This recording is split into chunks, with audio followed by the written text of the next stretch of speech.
नमस्कार, सुस्वागतम। कैसे हो आप सब? मुझे आशा है कि आप सब कुशल मंगल होंगे। तो आज हम देख रहे हैं आचार्य रामचंद्र शुक्ल जी के महत्वपूर्ण कथन। और अगर आप हिंदी साहित्य पढ़ रहे हैं, हिंदी पढ़ रहे हैं, तो आपको पता ही है कि शुक्ल जी से प्रश्न ना पूछा जाए, शुक्ल जी के कथन ना पूछे जाए, तो ऐसा हो ही नहीं सकता। कोई भी परीक्षा ऐसी नहीं है जिसमें शुक्ल जी के कथन ना पूछे जाएं, क्योंकि शुक्ल जी ने एक ऐसी इतिहास ग्रंथ लिख दिया है, उनका योगदान हिंदी साहित्य को इतना है कि उसको विस्मृत नहीं किया जा सकता। आज भी उनके जो कथन है आज भी प्रासंगिक है, आज भी उनके कथन उतने ही महत्व रखते हैं। तो चलिए देखते हैं शुक्ल जी के महत्वपूर्ण कथन। तो सबसे पहले हैं शुक्ल जी के आलोचना सिद्धांत और इतिहास संबंधी कुछ कथन हैं। तो यहाँ पर इन्होंने कहा है, जो ग्रेडसन जी की पुस्तक है the modern vernacular literature of northern Hindustan, इसको इन्होंने कहा है बड़ा वृत्त संग्रह। अब यहाँ से प्रश्न बहुत उठता है कि रामचंद्र शुक्ल जी ने बड़ा वृत्त संग्रह किसको कहा है? तो किसको कहा है? The modern vernacular literature of northern Hindustan को कहा है। किसकी पुस्तक है? तो ये ग्रेडसन जी की पुस्तक है। तो यहाँ से एक ही इस पॉइंट में से आपको 3 या 4 प्रश्न सीधे सीधे यहाँ से बन जाते हैं। अगर हम प्रश्न बनाना चाहें तो यहाँ से 3-4 प्रश्न बन जाएंगे एक ही आपके उससे। अगला जो है शिव सिंह सरोज व इस्तवार दलाल तृतीय हिंदुस्तानी, इसको क्या कहा है? वृत्त संग्रह कहा है। इसको क्या कहा था? बड़ा वृत्त संग्रह कहा था, और इसको वृत्त संग्रह। तो ये आपको याद रखना है कि किसको बड़ा वृत्त संग्रह कहा है, किसको सिर्फ वृत्त संग्रह कहा है, और किसको प्रकांड कवि वृत्त संग्रह कहा है। ये तीनों चीज देखनी है। तो किसको कहा है वृत्त संग्रह? तो इन्होंने कहा है शिव सिंह सरोज व इस्तवार दलाल तृतीय हिंदुस्तानी जी, इन दोनों रचनाओं को इन्होंने क्या कहा है? ये दोनों वृत्त संग्रह हैं। शिव सिंह सरोज और इस्तवार दलाल तृतीय हिंदुस्तानी, इन दोनों को वृत्त संग्रह कहा है। ये पूर्ववर्ती इनके इतिहास ग्रंथ है, हिंदी साहित्य इतिहास ग्रंथ है। अगला है आचार्य रामचंद्र शुक्ल ने मिस्र बंधु विनोद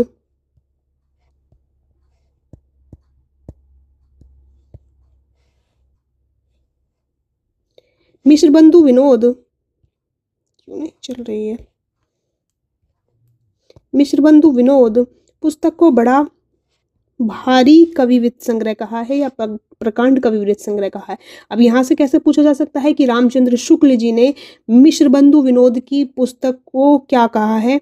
तो पूछ सकते हैं वृत्त संग्रह, बड़ा वृत्त संग्रह, या बड़ा भारी वृत्त संग्रह, या प्रकांड वृत्त संग्रह। तो आपको पता है इसको क्या कहा है? मिस्र बंधु जी की पुस्तक को बड़ा भारी कवि वृत्त संग्रह, या कहीं कहीं पर यह भी देखा जा सकता है कि प्रकांड कवि वृत्त संग्रह। ठीक है, रामचंद्र शुक्ल जी ने कहा है। तो यहाँ से आपको सीधे सीधे 8 से 10 प्रश्न एक ही स्लाइड से आपको देखने को मिल सकते हैं। ठीक है, तो प्रश्न पूछने का मैंने आपको बता ही दिया है।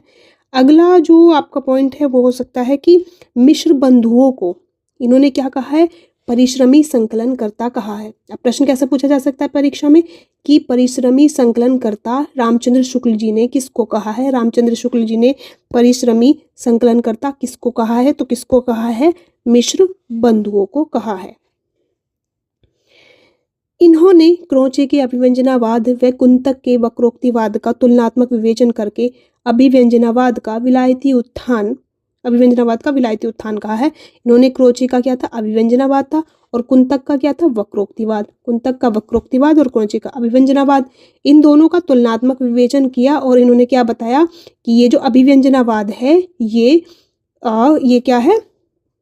अभिव्यंजनावाद का ये विलायती उत्थान है। ठीक है, तो अभिव्यंजना क्या है? विलायती उत्थान हो गया है वक्रोक्तिवाद का। आगे है आलोचना का कार्य है। अब यहाँ से देखो प्रश्न अगर पूछने की आपकी पूछे जाए, कैसे पूछा सकता है कि क्रोचे के अभिव्यंजनावाद और कुंतक के वक्रोक्तिवाद, तो इन्होंने क्यों है अभिव्यंजनावाद का विलायती उत्थान किसको कहा, या अभिव्यंजनावाद में यानी कि इन्होंने किसका तुलनात्मक विवेचन करके ये निष्कर्ष निकाला, ऐसे प्रश्न पूछ सकते हैं। या फिर यहाँ से यहाँ तक पूरा कथन दे सकते हैं कि शुक्ल जी ये किसका कथन है, या शुक्ल जी ने ये कथन किसके लिए कहा है, किसकी रचनाओं के लिए कहा है, नहीं किसकी रचनाओं, किसके सिद्धांतों के लिए कहा है।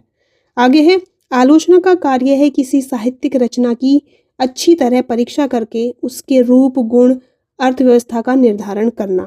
इन्होंने आलोचना के बारे में बताया कि आलोचना का कार्य है किसी साहित्यिक रचना की अच्छी तरह से परीक्षा करके उसके रूप गुण और अर्थ व्यवस्था का निर्धारण करना। समालोचना के दो प्रधान मार्ग होते हैं, समालोचना से रिलेटेड है। समालोचना के दो प्रधान मार्ग होते हैं, निर्णयात्मक और व्याख्यात्मक। समालोचना के दो सिद्धांत, निर्णयात्मक और व्याख्यात्मक, ये किसने बताए हैं? शुक्ल जी ने बताया है। ये कथन किसका है? शुक्ल जी का है। कैसे प्रश्न पूछा जा सकता है?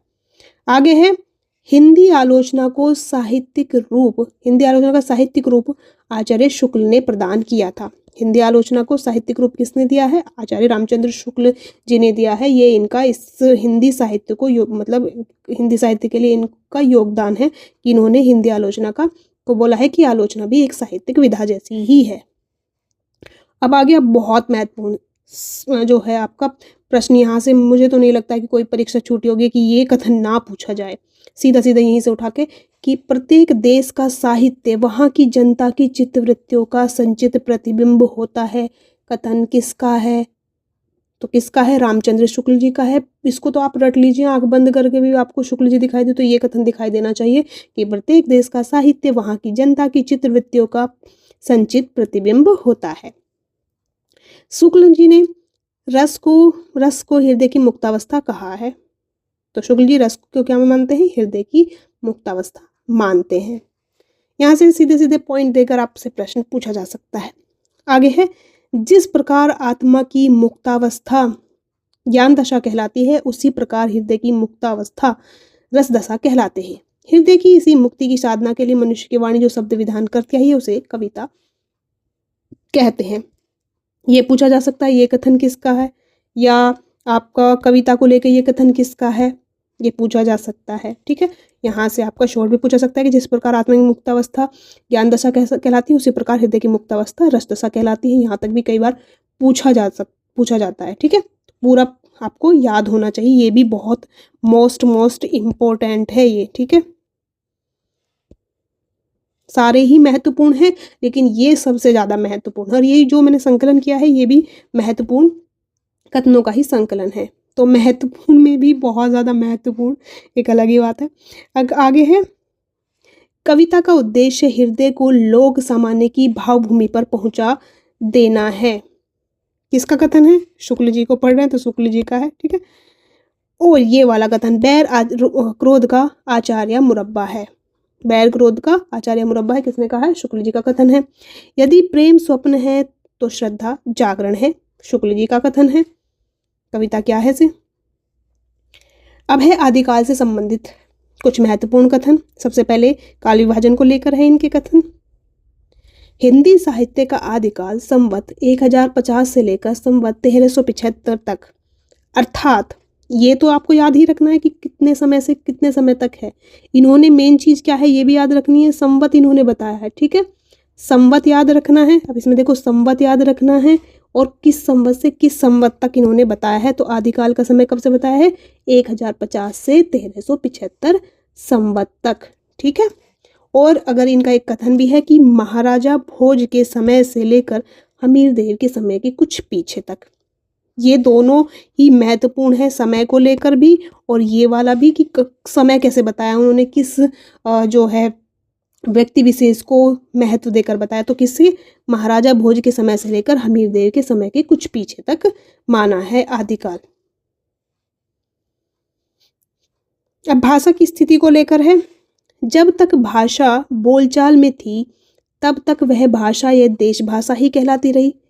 जब वह भी साहित्य की भाषा हो गई, जब उसके लिए अपभ्रंश का व्यवहार होने लगा। तो क्या है? जब तक भाषा बोलचाल में थी तब तक वह भाषा या देश भाषा कहलाती रही। जब वह साहित्य की भाषा हो गई तब उसके लिए भी अपभ्रंश शब्द का व्यवहार होने लगा। तो उसके लिए भी क्या व्यवहार होने लगा? अपभ्रंश उसको भी कहने लगे जब वह साहित्य की भाषा हो गई। ठीक है, तो ये कथन किसका है? ये भी शुक्ल जी का कथन है, क्योंकि शुक्ल जी के ही महत्वपूर्ण कथन पढ़ रहे हैं। तो यहाँ पे तो आपको बहुत सरल लग रहे होंगे, लेकिन जब परीक्षा में पूछा जाता है तो आपका दिमाग घूम जाता है, और दिमाग को घूमने से बचाने के लिए आपको बार बार रिविजन करना पड़ेगा। शुक्ल जी के कथन बार बार देखने पड़ेंगे, शुक्ल जी की भाषा को समझना पड़ेगा, शुक्ल जी का कहने का तरीका समझना होगा। जैसे होता नहीं कि हम किसी व्यक्ति विशेष को जानते हैं और उसके हम बोलने के तरीके से ही बता देते कि हाँ ये व्यक्ति वो है, इसकी बोलने का तरीका ही ऐसा है, ये ऐसे ही बोलता है। तो वैसे ही हमें साहित्यकारों को, आलोचकों को हम वैसे समझेंगे उनको व्यवहारिक तौर पे, तो स्वतः ही समझ आ जाएगा कि अच्छा ये तो इस तरीके से बोलते हैं, इनके तो शब्द ऐसे होते हैं। तो ये चीज़ हम समझते जाएंगे तो स्वतः ही हमारे कभी हो सकता है कि हमें पता ही ना हो ये कथन किसका है, लेकिन उसके बोलने के यानी कि उनके कथनों के लहजे से ही हम समझ पाएंगे कि ये कथन किस आलोचक का हो सकता है। आगे है सिद्धों की भाषा। सिद्धों की उद्धृत रचनाओं की भाषा देश भाषा मिश्रित अपभ्रंश या पुरानी हिंदी की काव्य भाषा है। अब इन्होंने चंद्र बरदाई जी के लिए क्या बोला है, ये हिंदी के प्रथम महाकवि माने जाते हैं। हिंदी के प्रथम महाकवि शुक्ल जी ने किसको माना है, चंद्र बरदाई जी को। और ये हिंदी के प्रथम महाकवि माने जाते हैं और इनका पृथ्वीराज रासो हिंदी का प्रथम महाकाव्य है। तो प्रथम महाकवि, प्रथम महाकाव्य, दोनों चीज़ आपको याद रखने हैं, ठीक है। और ये कथन तो महत्वपूर्ण है ही, तो सारी चीज़ आपको याद रखनी है। प्रथम महाकवि कौन है, चंद बरदाई जी, और इनका जो पृथ्वीराज रासो है ये प्रथम महाकाव्य है किसका, रासो साहित्य का, ठीक है। हिंदी में प्रथम पूछ सकते हैं तो हिंदी में प्रथम वाली श्रृंखला भी हम लेके आएंगे, लेकिन ये आप याद रख लीजिएगा यहीं से शुक्ल जी के अनुसार चंद बरदाई को प्रथम महाकवि और इनकी जो रचना है पृथ्वीराज रासो को हिंदी का प्रथम महाकाव्य माना जाता है। पृथ्वीराज रासो, अभी हम चंद्र बरदाई को पढ़े तो इन्हीं का पृथ्वीराज रासो देख लेते हैं। उसकी भाषा से संबंधित है। भाषा की कसौटी पर यदि ग्रंथ को कसते हैं तो और भी निराश होना पड़ता है, क्योंकि वह बिल्कुल बेठिकाने का है, उसमें व्याकरण आदि की कोई व्यवस्था नहीं है। अब देखो शुक्ल जी का यहाँ पर थोड़ा सा मतलब एक बार इसको स्वीकार करते हैं ये प्रथम महाकाव्य है, सारी इसकी प्रशंसा करते हैं और फिर इसके विरोध में भी कथन रखते हैं। तो लेकिन एक आलोचक का जो ध्यान है वो इन सब चीज़ों पे रहता है कि यही नहीं कि प्रशंसा ही करनी है, जो चीज़ें होती हैं वैसे ही कि वैसे उनको बतानी होती है अपने स्वभाव के अनुसार। तो यहाँ पर ये याद रख लीजिएगा ये किसके लिए है। अच्छा, यहाँ से प्रश्न कैसे पूछा जाएगा ये बता देती हूँ कि ये कथन किसके लिए बोला है, किसके लिए बोला है, ये बोला है पृथ्वीराज रासो जो चंद्र बरदाई जी की रचना है उसके लिए है, रासो ग्रंथ के लिए, ठीक है। इस प्रकार से प्रश्न पूछ सकते हैं। और ये कथन किसका है, रामचंद्र शुक्ल जी का। अब बीसल देव रासो के संबंध में है।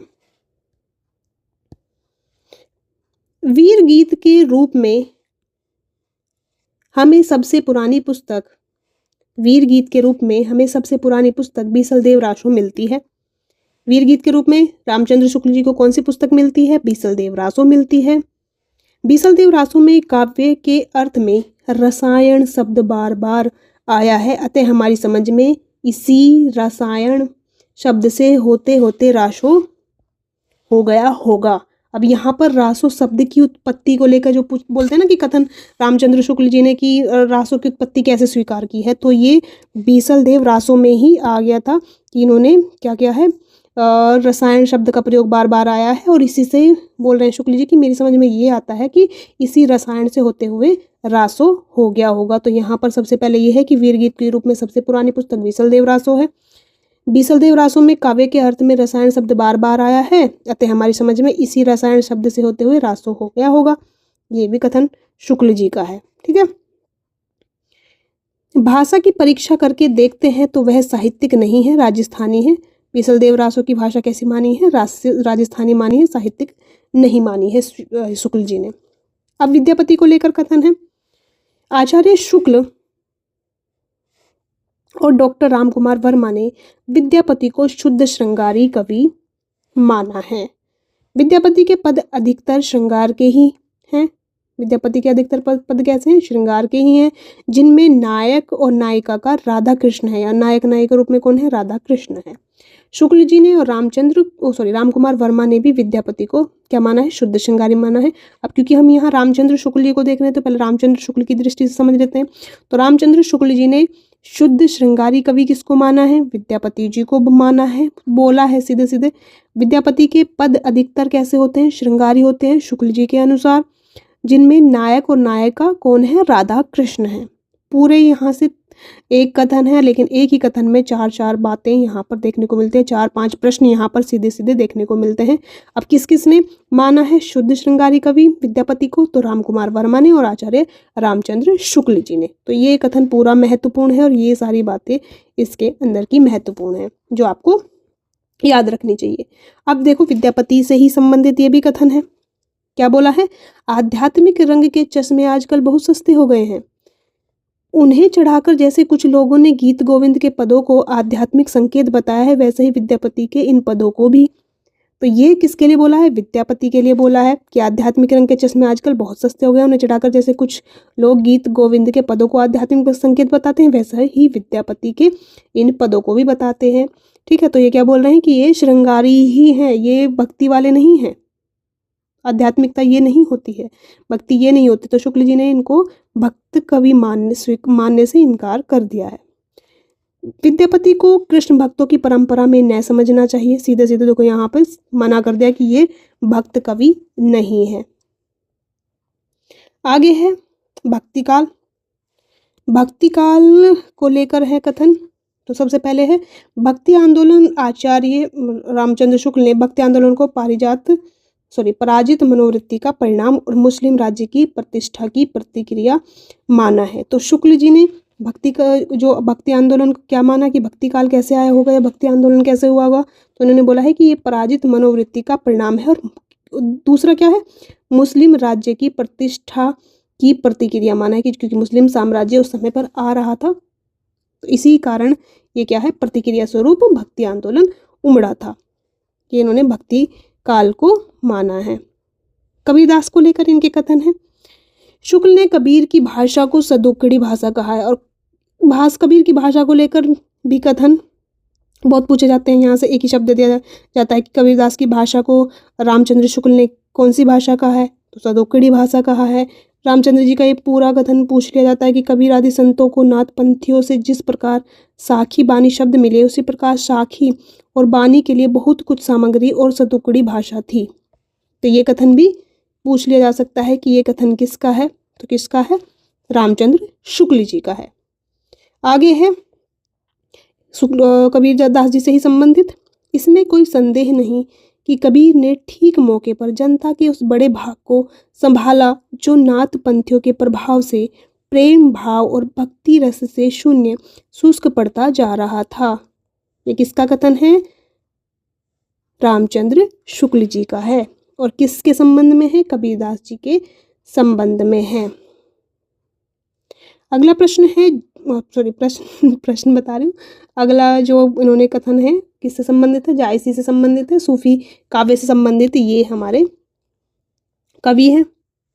जायसी के पद्मावत को हिंदी का श्रेष्ठ प्रबंध काव्य माना है। जायसी के जो पद्मावत है उसको हिंदी का श्रेष्ठ प्रबंध काव्य शुक्ल जी ने किसको माना है? तो जायसी के पद्मावत को माना है कि ये हिंदी का श्रेष्ठ प्रबंध काव्य है।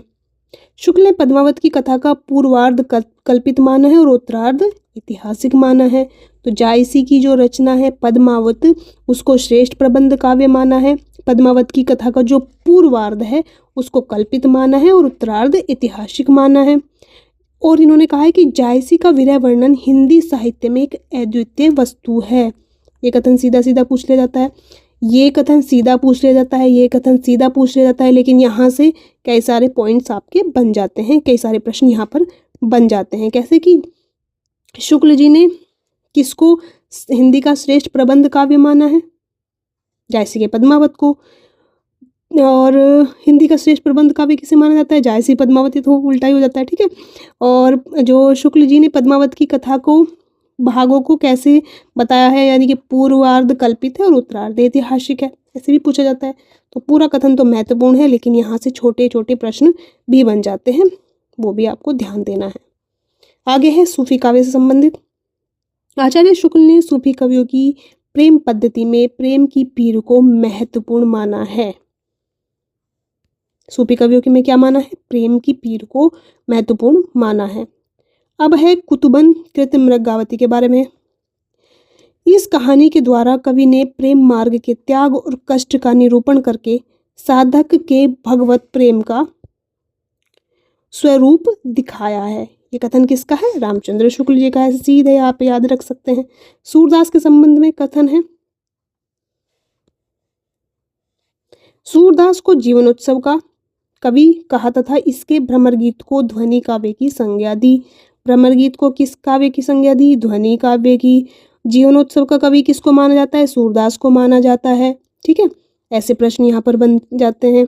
सूरदास किसी चली आती हुई गीति काव्य परंपरा का, चाहे वह मौखिक ही रहा हो, पूर्ण विकास सा प्रतीत होता है। सीधा कथन पूछ लिया जाता है। तो ये कथन किसका है? रामचंद्र शुक्ल जी का है। या पर यहाँ से नाम हटा के भी पूछ सकते हैं। तो ये कथन किसके लिए है? सूरदास जी के लिए है। सूरदास और वात्सल्य, सूरदास यानी कि सूरदास से संबंधित जो वात्सल्य है उससे संबंधित। वात्सल्य के क्षेत्र में जितना अधिक उद्घाटन सूर ने अपनी बंद आंखों से किया है, इतना किसी और कवि ने नहीं। इन क्षेत्रों का तो वे कोना कोना झाँक आए हैं। ये कथन सीधा पूछ लिया जाता है। अगले हैं तुलसीदास जी, और तुलसीदास जी तो इनके प्रिय थे। तुलसीदास को हिंदी का सर्वश्रेष्ठ कवि सिद्ध किया है इन्होंने। ये जो तुलसीदास जी हैं ये हिंदी के सर्वश्रेष्ठ कवि हैं। तुलसीदास उत्तर भारत की समग्र जनता के हृदय मंदिर में पूर्ण प्रेम प्रतिष्ठा के साथ विराज रहे हैं। शुक्ल जी का सीधा सीधा कथन है। रामचरितमानस को लोग के हृदय का हार इन्होंने कहा है। लोगों के हृदय का हार है, क्या है? रामचरितमानस किसकी है? तुलसीदास जी की है। हम निसंकोच कह सकते हैं कि यह एक कवि ही हिंदी को प्रौढ़ साहित्यिक भाषा सिद्ध करने के लिए काफ़ी है। एक कवि ही, ये ऐसे पूछ लगा, एक कवि ही हिंदी को प्रौढ़ साहित्यिक भाषा सिद्ध करने के लिए काफ़ी है। कथन शुक्ल जी का है। किससे संबंधित है? तो ये तुलसीदास जी से संबंधित है। अब आ गए हैं हम रीतिकाल में। अब देखो यहाँ से जो आदिकाल, भक्तिकाल और जो शुरुआत में जो थे, जो आलोचना और इन सब चीज़ से संबंधित थे कविता के बारे में, वहाँ से प्रश्न पूछा जाता है। लेकिन आधुनिक काल तक इनके जो कथन है वो पूछे जाते हैं। लेकिन एक चीज़ आप याद रखना कि बहुत ज़्यादा महत्वपूर्ण कथन इनके आदिकाल से लेकर आपके रीतिकाल तक बहुत महत्वपूर्ण होते हैं। उसके बाद आधुनिक काल आते आते बहुत ज़्यादा महत्वपूर्ण नहीं रहते हैं, क्योंकि आधुनिक काल में ये ज़्यादा नहीं रहे थे। और वही भला मोल लेने वाली बात से भी समझ आता है कि इन्होंने बहुत ज़्यादा नहीं आधुनिक रचनाकारों को मतलब बहुत कुछ कहा है। ठीक है, तो यहाँ पर रीतिकाल भी महत्वपूर्ण है। आचार्य शुक्ल का, अच्छा, रीतिकाल नाम किसने दिया है? आचार्य शुक्ल का दिया हुआ है रीतिकाल। उन्होंने मध्यकाल के दूसरे भाग को रीतिकाल कहा है। वही बात है। आचार्य शुक्ल के अनुसार रीतिकाल को श्रृंगार काल भी कह सकते हैं। इन्होंने कहा है कि रीतिकाल को अगर हम श्रृंगार काल कहें तो कह सकते हैं। हिंदी में लक्षण ग्रंथों की परिपाटी पर रचना करने वाले जो सैकड़ों कवि हुए हैं वह आचार्य कोटि में नहीं आते, वे कवि हैं। ये इन्होंने सिद्ध किया है कि जो लक्षण ग्रंथों की परिपाटी पर रचना कर रहे हैं वो जरूरी नहीं वो आचार्य की कोटि में आए, वो कवि ही हैं। केशवदास के बारे में इन्होंने बोला है कि केशव कठिन काव्य के प्रेत बोला है इन्होंने। तो पूछा जा सकता है कि केशवदास को कठिन काव्य का प्रेत किसने कहा? शुक्ल जी ने। और कठिन काव्य का प्रेत किसको कहा शुक्ल जी ने? केशवदास जी को। कैसे प्रश्न पूछा जा सकता है? शुक्ल ने केशव को दयाविहीन कवि तक कह दिया था। ये भी आपको याद रखना है कि शुक्ल जी ने केशवदास को क्या कह दिया था कि वो दयाविहीन कवि हैं। अब आ गए हैं चिंतामणि त्रिपाठी। शुक्ल ने प्रथम आचार्य चिंतामणि को माना है। प्रथम आचार्य कौन है? चिंतामणि है। हिंदी रीति ग्रंथों की अखंड परंपरा में रीतिकाल का आरंभ आचार्य शुक्ल चिंतामणि से मानते हैं। जो रीतिकाल की अखंड परंपरा वाला पूछा जाता है कि हिंदी में रीति ग्रंथों की अखंड परंपरा में रीतिकाल का आरंभ आचार्य शुक्ल ने किससे माना है? चिंतामणि त्रिपाठी जी से माना है। ठीक है, तो ये सीधा कथन भी पूछा जाता है और ऐसे पूछा जाता है कि इन्होंने अखंड परंपरा किससे माना है? रीति ग्रंथों की। तो इस तरीके से प्रश्न पूछा जाता है। चिंतामणि जी के बारे में ही है कि इनकी भाषा ललित और सानुप्रास होती है। भाषा संबंधित है कि इनकी भाषा ललित और सानुप्रास होती है। बिहारी के बारे में है, इनके दोहे क्या हैं? रस के छोटे छोटे छींटे हैं। बिहारी जी के बारे में कि इनके दोहे क्या हैं? रस के छोटे छोटे छींटे हैं। तो छोटे छोटे छींटे बिहारी जी के लिए किसने कहा है इनके दोहे के बारे में? तो किसने कहा है? शुक्ल जी ने कहा है। तो प्रश्न ऐसे घुमा फिरा के पूछा ही जाता है। बिहारी सतसई के लिए क्या कहा है? इसमें तो रस के ऐसे छींटे पड़ते हैं जिनसे हृदय कलिका थोड़ी देर के लिए खिल उठती है। और ये वाला कथन सबसे महत्वपूर्ण है। यदि प्रबंध काव्य एक विस्तृत वनस्थली है तो मुक्तक एक चुना हुआ गुलदस्ता है। किसने कहा है? शुक्ल जी ने। किसके बारे में कहा है? मुक्तक के बारे में बोला है, मुक्तक काव्य के बारे में। और साथ ही साथ ये सबसे ज्यादा महत्वपूर्ण किसके लिए है? बिहारी सतसई के लिए। बिहारी की भाषा चलती होने पर भी साहित्यिक है। बिहारी की भाषा चलती होने पर भी कैसी है? साहित्यिक है। कविता उनकी श्रृंगारी है पर प्रेम की उच्च भूमि पर नहीं पहुंचती, नीचे ही रह जाती है। कविता इनकी कैसी है? बिहारी जी की श्रृंगारी है लेकिन ये प्रेम की उच्च भूमि तक नहीं पहुंच पाती है, नीचे ही रह जाती है। ये कथन शुक्ल जी का है। भूषण से संबंधित कथन देख लेते हैं। आचार्य रामचंद्र शुक्ल ने भूषण को हिंदू जाति का प्रतिनिधि कवि कहा है। छत्रसाल शिवाजी की वीरतापूर्ण रचनाओं के कारण कहा है।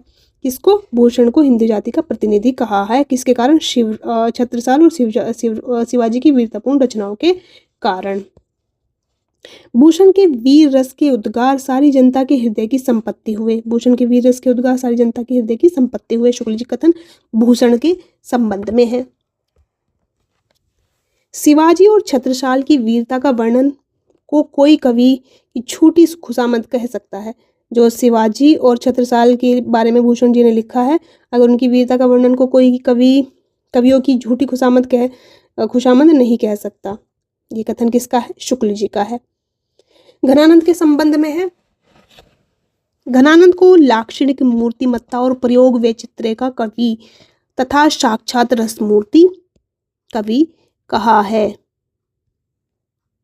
सीधा कथन पूछा जा सकता है तो यहाँ से ऐसे भी उठ सकता है कि घनानंद को लाक्षणिक मूर्तिमत्ता, प्रयोग वैचित्र्य का कवि, साक्षात रसमूर्ति किसको कहा है? शुक्ल जी ने घनानंद को कहा है।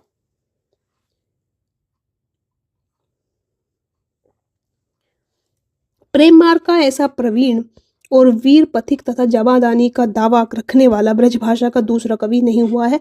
किसके संबंध में है? घनानंद के संबंध में। कथन किसका है? शुक्ल जी का है। भाषा के लक्षक एवं अच्छा, ये कथन तो भी जो एलटी है 2025 का एलटी ग्रेड का जो एग्जाम है पीसीटी, उसमें पूछा गया है। भाषा के लक्षक एवं व्यंजक बल की सीमा कहाँ तक है, इसकी पूरी परख इन्हीं को थी। घनानंद के संबंध में ही है ये कथन। देव के बारे में ही है।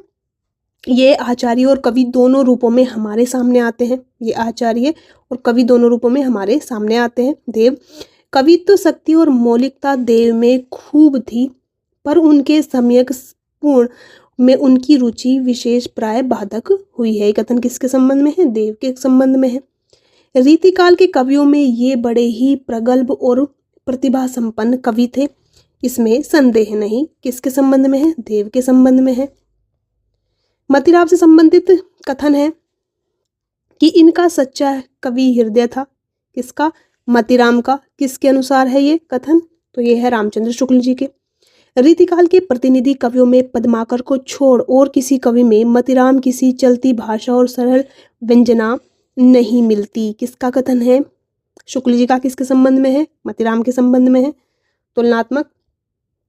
अब आते हैं हम आधुनिक काल पर। तो सबसे पहले देखते हैं गद्य के विकास को लेकर इनका क्या कथन है। गद्य का आविर्भाव आधुनिक काल की सबसे प्रधान घटना है। ये कथन यहाँ से ऐसे ही पूछ लिया जाता है कि आधुनिक काल की सबसे प्रधान घटना शुक्ल जी के अनुसार क्या है? तो गद्य का आविर्भाव है। ठीक है। विलक्षण बात यह है कि आधुनिक गद्य साहित्य की परंपरा का परिवर्तन किससे हुआ था? नाटक से हुआ था।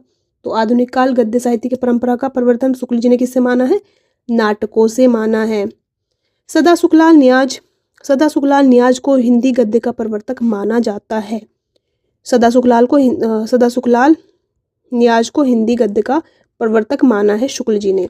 इंसाल्लाह खां आरंभिक काल के चारों लेखकों में हिंसा की भाषा सबसे चटकीली मटकीली मुहावरेदार और चलती है। ये कथन भी खूब पूछा जाता है परीक्षा में।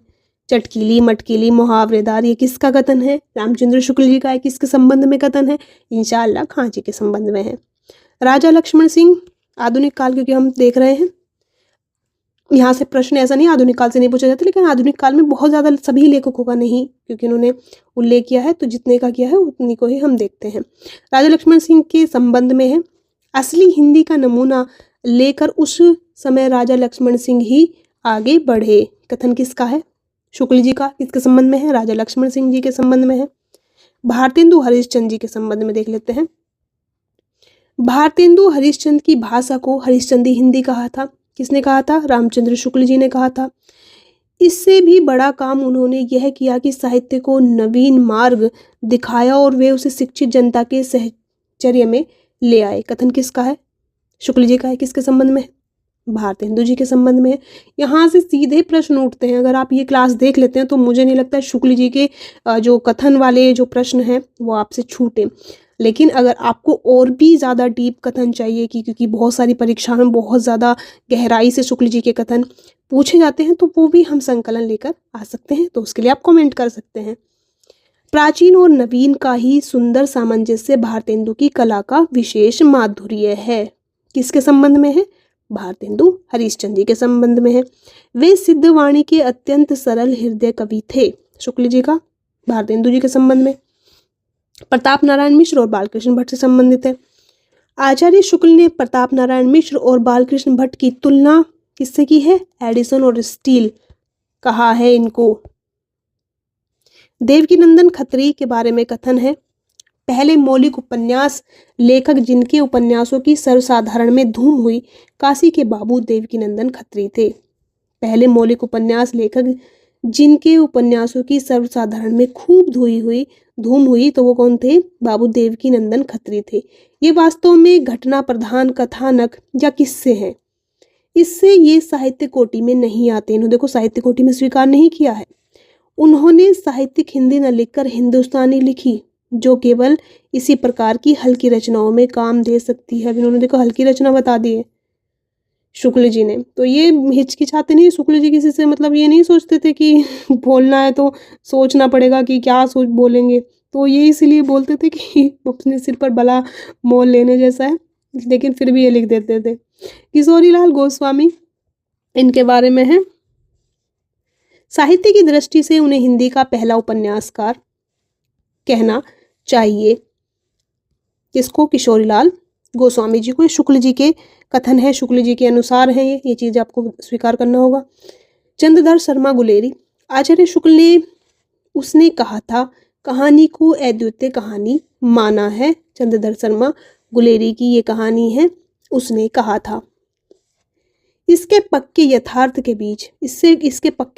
के बीच सुरुचि की चरम मर्यादा के भीतर भावुकता का चरम उत्कर्ष अत्यंत निपुणता के साथ संपुटित है।